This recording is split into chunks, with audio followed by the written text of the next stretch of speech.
Saya balik lagi bersama gue di Mas Gap. Di video kali ini gue bakal meng-share sedikit materi yang gue punya lagi nih. Sebelumnya kan gue meng-share itu materi tentang kalau nggak salah itu hal apa aja ya, atau alat apa aja yang harus dibawa pada saat mendaki gunung. Nah, di video kali ini gue bakal meng-share itu judulnya. Itu hal apa aja yang nggak boleh dilakukan pada saat kalian mendaki gunung. Dan kenapa gue memilih judul ini? Ya karena gue masih banyak melihat gitu, jadi para pendaki itu ya masih cuek gitu, jadi mereka ya tinggal naik aja gitu, nggak mempelajari apa yang boleh tuh apa, yang nggak boleh tuh apa gitu. Jadi mereka cuma naik aja gitu, ya bodo amat lah dengan materi persetan lah gitu. Padahal kan enggak, semua itu harus ada ilmunya coy, semua itu harus ada aturannya, nggak bisa main asal naik enggak gitu caranya. So ya langsung aja, itu yang pertama yang jelas itu adalah meninggalkan sampah sembarangan. Kita sepakat membuang sampah sembarangan itu mau dimanapun, entah di gunung, entah di lingkungan rumah, itu nggak boleh, karena itu udah jelas mencemari lingkungan itu sendiri ya. Apalagi kalau misalkan kalian camping nih, kalian mendirikan shelter atau tenda, di dekat tenda kalian itu ada sampah coy, yang harusnya kalian itu bisa menghirup udara segar, sejuk, dan ini terkontaminasi aroma sampah. Kan nggak etis coy, nggak enak gitu dihirupnya, nggak segar. Makanya ya tolonglah kalian kalau mendaki gunung itu sampahnya dibawa lah masing-masing lagi. Dan makanya gue sangat-sangat setuju sih beberapa base camp gunung itu menerapkan aturan dia checklist sampah, yaitu untuk meminimalisir terjadinya pendaki yang buang sampah sembarangan. Itu gue setuju banget.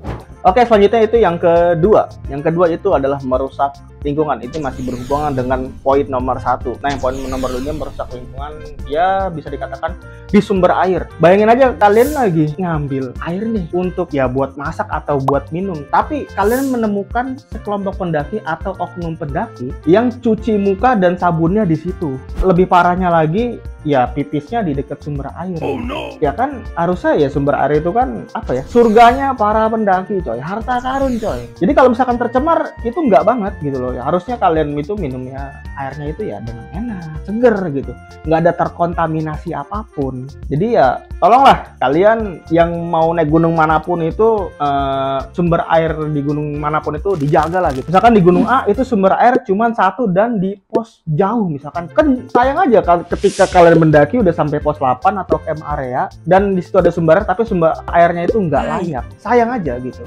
Selanjutnya itu yang ketiga. Yang ketiga itu adalah memetik tanaman. Nah, memetik tanaman ini yang gue maksud itu adalah tanaman yang seperti bunga edelweiss. Karena bunga edelweiss itu menurut gue kayaknya itu tanaman yang dilindungi ya. Jadi ya biarin aja, biar dia tetap lestari aja dengan caranya dia sendiri gitu loh. Dan kalau misalkan ada yang nanya, "Bang, contoh tanaman apa sih bang yang boleh dipetik?" Ya kalau misalkan dipetik itu banyak coy, bahkan yang bisa dikonsumsi itu pun ada. Contohnya misalkan seperti buah beri atau mungkin daun pakis. Kalau daun pakis kalau kalian pernah lihat.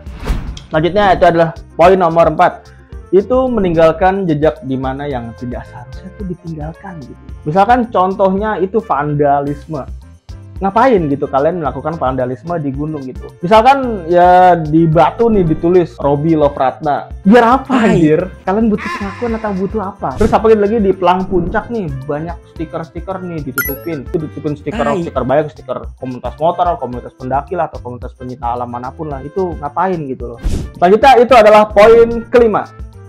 Itu memasuki area yang dilarang. Makanya kalau kalian pengen mendaki gunung manapun, itu pelajari coy, mana area yang dilarang, mana area yang enggak. Area yang dilarang kan itu banyak. Contohnya masuk ke tenda orang lain, tolong misalkan memasuki jalur yang ilegal, itu jelas-jelas itu udah memasuki area yang dilarang. Jalur yang legal aja atau yang resmi aja itu masih ada potensi bahayanya. Gimana jalur yang ilegal? Gimana jalur ilegal itu biasanya itu dia lebih rapat dari segi medannya atau dari segi tumbuh-tumbuhannya itu lebih rapat, dan makanya itu rawan hewan buas itu lalu lalang di situ. Apalagi juga sistem penunjuk arah lah, misalkan puncak berapa meter lagi atau misalkan pos 1 ke arah kiri atau kanan itu segala macam lah. Itu belum ada di jalur legal gitu loh. Dan pokoknya itu potensi bahaya itu lebih gede lah jalur ilegal itu dibanding yang legal itu sendiri. Selanjutnya itu mengganggu satwa liar. gue sepakat kalau mengganggu satwa liar itu memang dilarang gitu coy. Apalagi kalau misalkan kalian menemukan satwa liarnya di tengah-tengah trek, terus kalian tipuk batu, tipuk kayu, ngapain? Maksudnya biar satwa itu pergi, padahal itu nggak usah gitu ya. Ya udah diemin aja, karena kalau dia pergi ya kita lewat gitu loh. Apalagi kalau misalkan kita sampai memberi dia makan dengan dalih misalkan ya udah bang beramal. Udah bang beramal sih nggak apa-apa, ya elah sedekah gini-gini. Ya kalau gua sih kurang setuju karena hewan di situ tuh dia udah terlatih instingnya itu ya berburu lah, atau ya berburu makanannya secara dia gitu, nggak bergantung kepada manusia. Selanjutnya itu adalah poin ke-6, dimana itu adalah BAB sembarangan bro. Itu di tenda depan lu digebuk mampus lu.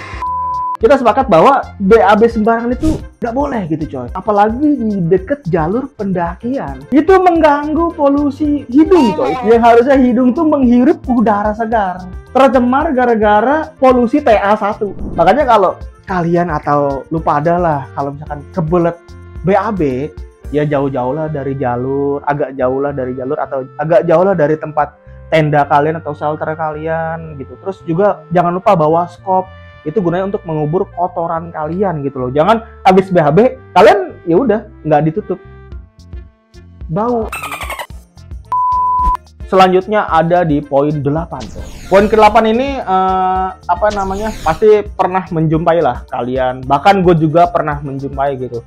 Beberapa pendaki atau oknum pendaki lah ya, atau sekelompok pendaki lah, itu mendirikan shelter atau tenda di shelter emergency itu sendiri, atau pos emergency lah, apa itulah namanya. Yang harusnya shelter emergency itu digunakan untuk keadaan darurat. Bahkan ketika ada pendaki yang mengalami cedera, misalkan keseleo entah atau apa, terus terjebak cuaca ekstrim, entah itu badai, entah itu kabut yang memang benar-benar tebel gitu. Jadi kan itu buat tempat singgah sementara. Dan kalau untuk bermalam pun ya kalian tinggal bikin tirai aja, itu udah beres. Jadi kalau misalkan ada pendaki yang pengen masuk ya monggo silakan, nggak harus dibikin tenda di dalam situ. Kalau dibikin tenda di dalam si shelter itu, jadi pendaki yang mau masuk itu gimana? Ada tenda-tenda itu, jadi gimana gitu, nggak leluasa untuk penanganannya. Dan poin ke-9 ini kalian itu haruslah, atau lu pada itu haruslah mempersiapkan peralatan mulai dari layering system ya, kayak misalkan outer, mid layer, base layer, dan celana, dan alat penunjang lainnya, misalkan kayak tas, sepatu, sleeping bag, center, dan lain-lainnya lah. Itu harus dipersiapkan dengan matang coy. Jangan sampai salah satu alat yang nggak kalian bawa gitu sampai lupa kalian bawa, padahal itu aspek yang bener-bener penting. Bayangin misalkan kalian jauh-jauh naik gunung lupa bawa tas. Jadi untuk peralatan dan perbekalan diri ini menurut gua itu aspek yang sangat penting banget dan jangan sampai abai gitu. Kalau bisa kalian dibikin list lah untuk peralatan inilah. Jadi kalau misalkan udah ada di checklist gitu. Simpel aja sih. Dan poin yang terakhir itu adalah mendaki dengan di luar kemampuan coy. Meskipun gue juga pernah sih mendaki di luar kemampuan itu, ya setelah gue pikir ya ternyata memang itu salah. Yang seharusnya yang kayak gitu-gitu tuh, misalkan gue cuman kuat sampai pos 4, ya udah gue di pos 4 aja gitu loh. Dan keadaan pun memang sudah gelap, sudah mau malam lah ibaratnya ya. Ya udah gue di pos 4 aja, gue bermalam di situ. Jadi gue nggak usah memaksakan untuk sampai ke tempat camp area. Sedangkan pos 4 ke camp area itu jauh banget coy. Kalau misalkan gue paksakan itu ya pasti yang terjadi di dalam diri gue itu ya gue drop.